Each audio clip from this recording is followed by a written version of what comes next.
Hey guys, back with more Order and Chaos 2 Redemption. Today I'm going to be looking at the best classes PvP and PvE wise in 2017 for any new player, or if you're a current player you want to know the power scaling of the current classes.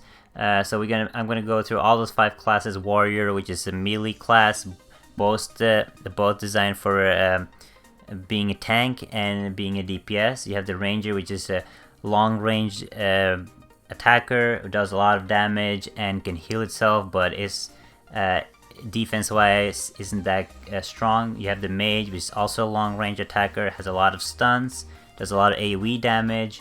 You have the Blood Knight, which is a tanky class and a DPS class, also a melee class, and it does magical damage.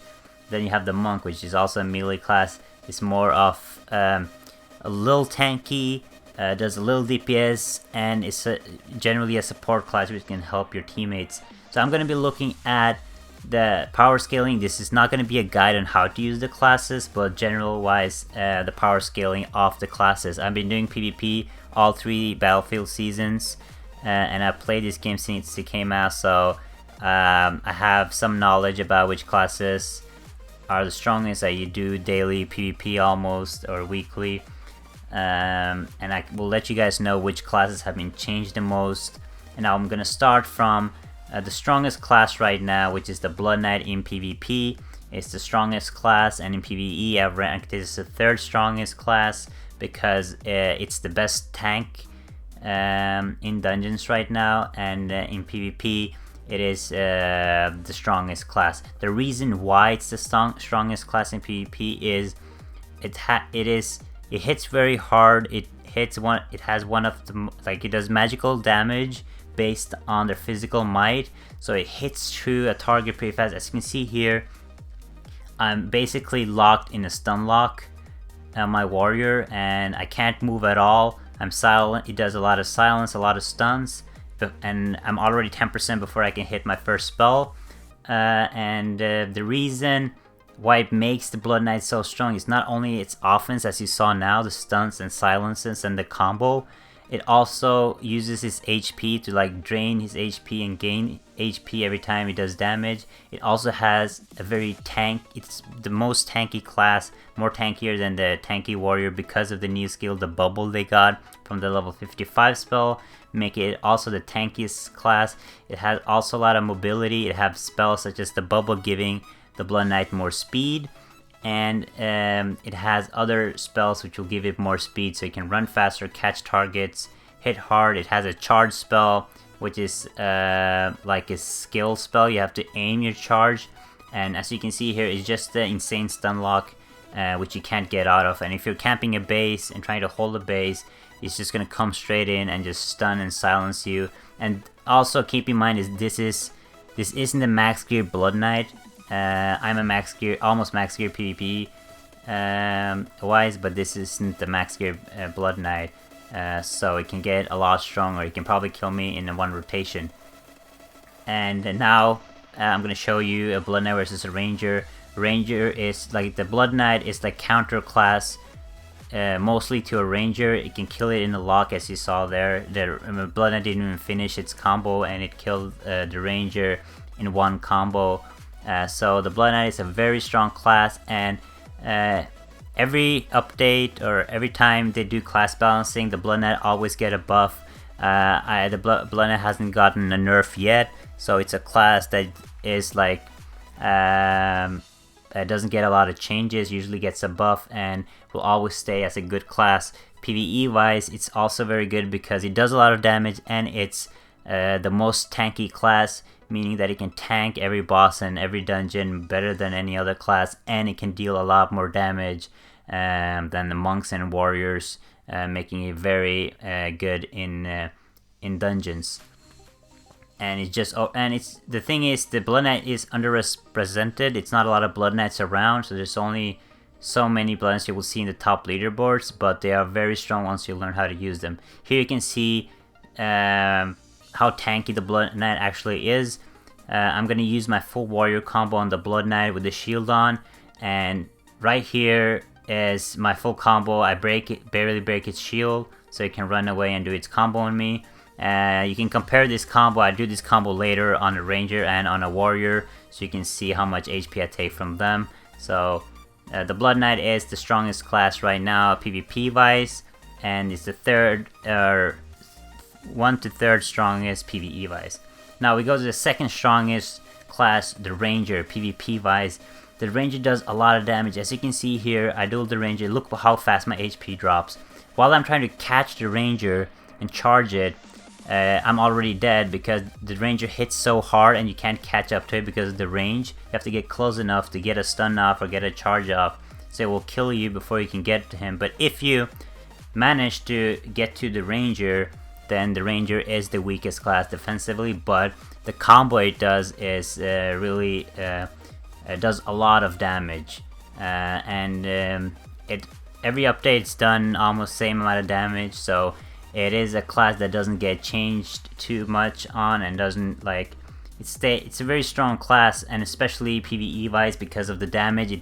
It does the most damage in boss fights and in dungeons generally, and it can also sneak and hide if you end up catching him. The Ranger can heal itself. So, but the strongest attack, as you saw, is the dart, and the dart just hits to your health very fast, and it's just a very good class. And it's also a range class, so you can keep its range while doing damage. And it's very effective against melee classes, but also the counter class. The counter class is Mage. The Ranger can kill any class pretty fast, but the Mage you can kill the fastest. But the reason I ranked the Ranger as rank 2 is because it does a lot of damage, but its defense is pretty low, so you can kill the Ranger pretty fast if they don't have sneak, and that's why I ranked it below the Blood Knight, because the Blood Knight has a lot of damage and it also has a lot of defense, while the Ranger is basically just based on its offense. And this is also a max geared Ranger. Earlier I showed you not a max geared Blood Knight, but this is a max geared PvP Ranger, almost max geared, missing a piece of gear. But Rangers are really good.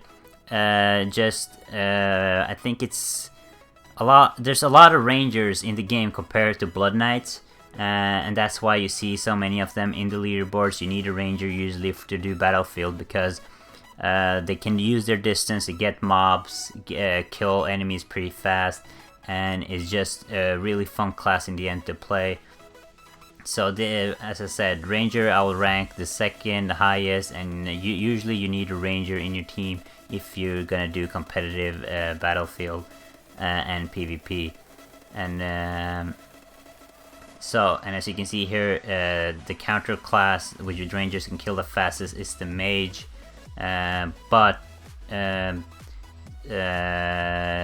so you can see the Ranger kills Mages pretty fast, but as all classes they can kill them pretty fast. But if they get caught, then Rangers are gonna have a bad time. Now we're gonna look at the third strongest PvP class, which is the Mage, and PvE wise it's rank 2. So the Mage, with their new skill, the reset, they can basically stun lock any class and kill them in one rotation. As you can see here, if I'm trying to charge and stun, I can't use any spell because I'm just going to be stun locked in the combo. If I'm, for example, holding a base, they're going to use the reset and freeze you so you can't move, electrostatic so you can't move, then reset, freeze, and electrostatic again. So they will kill you in one combination, especially when you're holding a base in Battlefield. And now I'm going to test and try to get out of the combo by using a spear instead of a charge. And as you can see, the spear will stop the Mage from doing the combo, but the combo lasts for that long that even if you can spear them through their combo, they will still end up stun locking you and you can't move, and you'll end up dying versus a Mage. The Mage is also very good because it has a lot of mobility. You can use blink to blink fast away, like it's basically a small teleport. It also has a lot of AoE damage in dungeons, a lot of stuns and freezes. This is a counter class for the Mage, is the Blood Knight. If the Mage does a full combo, the Blood Knight almost dies because Blood Knight is so tanky that even if you catch him in a full combo, it will take a lot to kill a Blood Knight. But the Mages is really good because of the stuns and the freezes, and also a lot of AoE in dungeons. That's why I ranked it number 2 in PvE, because they do a lot of damage to the boss, but also they help a lot with mobs and ads because of all the AoE they can use. Now ranked 4th is the Warrior, and I forgot to mention, with the Mage, they haven't been touched too much during the updates. It's probably the class that's been balanced, one of the least balancing done on the Mages. They haven't been touched that often, so that's good to know about the Mages. Now Warriors. So the Warrior combo, this is how much the HP will take from me before I can escape the stunlock. The Warrior really has to depend on the crits it gets and if the stuns hit, because sometimes your charge will miss. So that was the first combo done on me, and now there's a second combo. This warrior is also max geared. The Mage and the Blood Knight wasn't max geared, but the Ranger and the Warrior is max geared. So this is additionally, it can take half of your health before you can get off the lock and the combo if the Warrior does crit and hit on his stuns. And now the counter class, or the class that the Warrior can counter, is only the Ranger. But as I said, I showed earlier, the only way you're gonna get close, you're gonna kill a Ranger if you can get it close onto the Ranger and try to kill it in a lock. As you can see here, I'm able to kill the Ranger before he can sneak, if I'm lucky to hit my if I have enough rage to put down the silence. If I don't have enough rage to put on a silence, which you usually won't have in the start of the fight, the Ranger will be able to sneak away. But since the Ranger's defense is the lowest, that's the best chance a Warrior has of winning a 1v1 is versus a Ranger. And also the skill that Warrior got from 55 cap was Oathblade, and I'm not even using it because it's not really that good because of the cast time. The Warrior also have been balanced a lot through the updates. It's been most changes with the Warriors. They were really strong at one point, and they got really nerfed.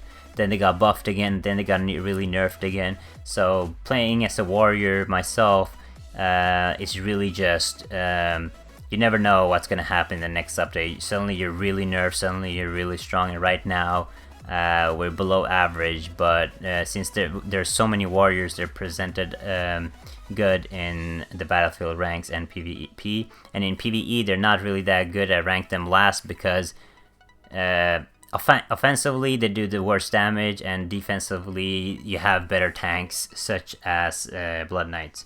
Now let's look at Monk. So PvP rank, they're the worst class. As you can see here, I can easily get away from the Monk's attacks. I let him use the spin on me. The spin is the strongest Monk attack, but they also the thing is, if they give a lot of buffs to your allies, and they do a lot of damage. As you can see here, if I take the full spin and don't avoid it, I can get below 50-40% health. So they do a lot of damage, but they don't have enough stuns. They have speed, so they can run faster than you, get away from you, or catch up to you, which is good. They also have some stunts, but they can't lock you like the other classes do.